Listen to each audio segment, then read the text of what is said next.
বন্দে পুরুষোত্তমম।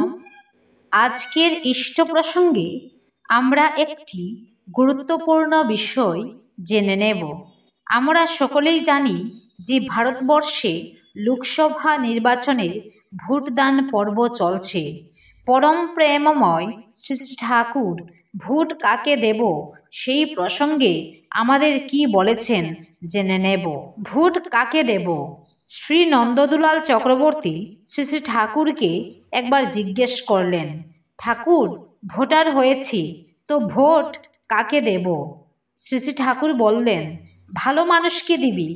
নন্দদুলাল দা আবার জিজ্ঞেস করলেন, ভালো মানুষ চিনব কি করে?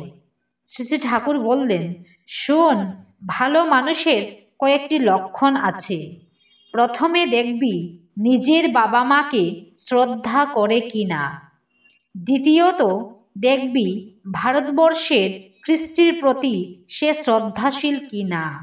এবং তৃতীয়ত সব মানুষের কল্যাণ হোক, সবাই সুখে থাকো, তা সে চায় কিনা। এই 3 গুণ বিশিষ্ট ব্যক্তি নিঃসন্দেহে ভালো মানুষ। জয় গুরু।